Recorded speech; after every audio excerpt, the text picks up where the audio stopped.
Assalamualaikum warahmatullahi wabarakatuh.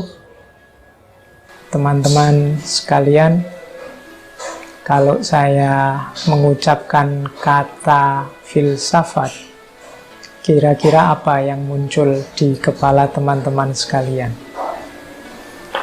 Sejauh yang saya tahu, banyak yang mengesankan filsafat sebagai sesuatu yang rumit, sesuatu yang elit.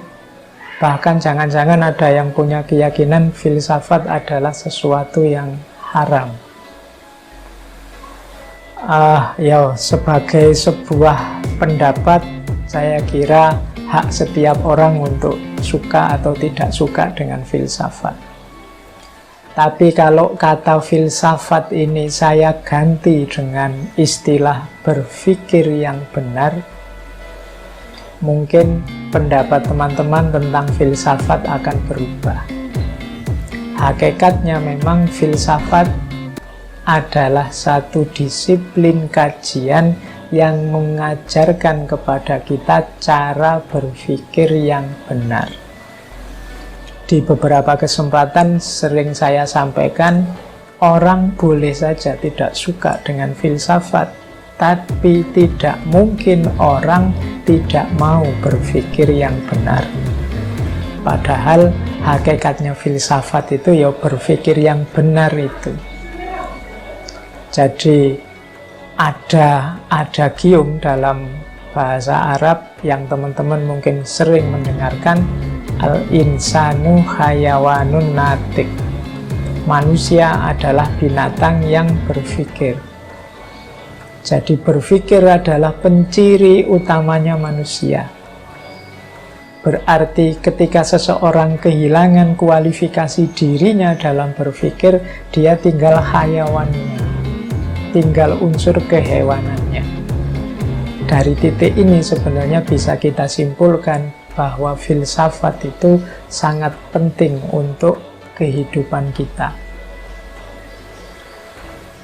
Dulu filsafat ini dihidupkan antara lain oleh para tokoh Yunani dalam rangka mengkritik cara hidup yang serba mitologis, serba mitos.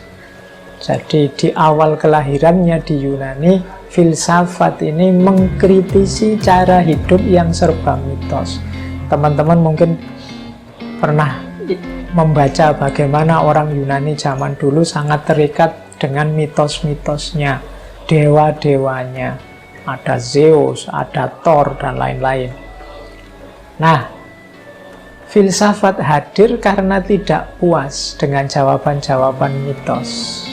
Kalau kita analogikan dengan zaman kita sekarang, jawaban-jawaban mitos itu berarti jawaban-jawaban yang tidak masuk akal. Jawaban-jawaban yang diikuti begitu saja tanpa dipertanyakan. Dari sini sebenarnya bisa kita simpulkan bahwa filsafat itu mengajarkan kita untuk memikirkan hidup, tidak hidup begitu saja dan asal-asalan, tapi mengerti secara masuk akal apa dan bagaimana cara kita hidup. Dulu orang di zaman Yunani itu merasa gelisah dengan kehadiran hidup yang serius dan kritis ini, sehingga bahkan tokoh utamanya zaman itu yang namanya Sokrates banyak dibenci orang, bahkan sampai dieksekusi. Tapi pada akhirnya orang semakin sadar bahwa memang jawaban-jawaban yang coraknya mitos itu tidak memadai untuk kehidupan kita. Jadi argumen kedua mengapa kita harus belajar filsafat berarti apa? Kita dituntut untuk hidup secara serius, tidak asal-asalan, tidak hanya ikut-ikutan. Kita harus bisa menjawab pertanyaan mengapa, apa, dan bagaimana tentang kehidupan kita. Bahkan Al-Quran sendiri menyebut firman Allah yang menyatakan bahwa Allah menciptakan kita itu tidak secara iseng, Jadi Allah menciptakan kita itu dengan serius. Nanti bagi teman-teman yang membaca Al-Quran akan ketemu ayat yang bunyinya afahasibtum annama khalaqnakum abatha wa annakum ilaina la turja'un. Apa engkau anggap kami ini menciptakan engkau untuk main-main saja dan engkau tidak dikembalikan pada kami? Berarti Allah menciptakan kita itu untuk serius. Ada amanah dan tujuan yang harus kita jalankan. Berarti hidup memang tidak boleh asal-asalan. Kita harus serius. Untuk menseriusi hidup inilah filsafat hadir. Makanya katanya Socrates, an unexamined life is not worth living. Hidup yang tidak diuji, hidup yang tidak dikaji secara serius adalah hidup yang tidak berharga. Nah, maka teman-teman semua, khususnya yang muda-muda, menjadi tanggung jawab kita, menjadi kewajiban kita untuk sejak sekarang berefleksi tentang hidup kita, untuk sejak sekarang merenungi, untuk sejak sekarang berkontemplasi, untuk sejak sekarang berpikir tentang serius, secara serius tentang kehidupan kita. Karena itulah sebenarnya amanat yang diberikan oleh Allah kepada kita dengan memposisikan kita sebagai khalifahnya. Tidak menunggu besok. Kalau sudah menunggu besok, mungkin teman-teman targetnya, Pak, saya pinternya besok saja, saya belajarnya besok saja, menseriusi hidup besok saja, mumpung sekarang masih muda. Kalau tidak dimulai sekarang, maka kita akan terlambat. Karena hidup tidak terlalu panjang. Manusia itu hidupnya tidak terlalu panjang. Kita mempersiapkan hari esok, itu persiapannya sekarang, tidak besok. Jadi, untuk teman-teman muda, menurut saya, filsafat adalah salah satu bidang yang penting untuk diselami, khususnya dalam rangka kita menseriusi hidup, dalam rangka kita mendalami hidup secara serius.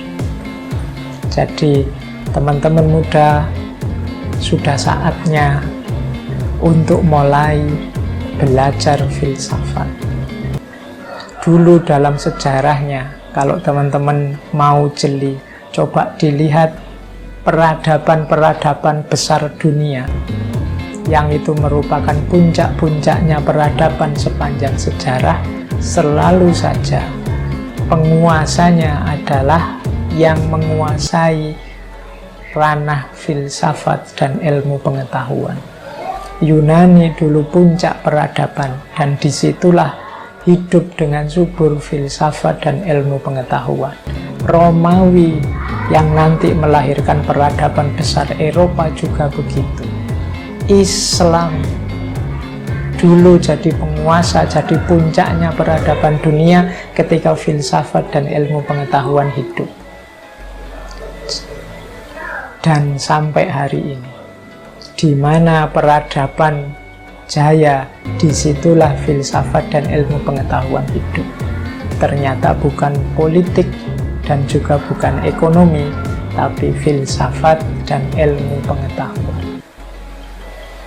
Baik, saya kira itu teman-teman, sedikit pengantar dari saya untuk memprovokasi teman-teman, untuk mendorong teman-teman serius dengan hidup, serius berpikir tentang hidup dengan cara belajar filsafat.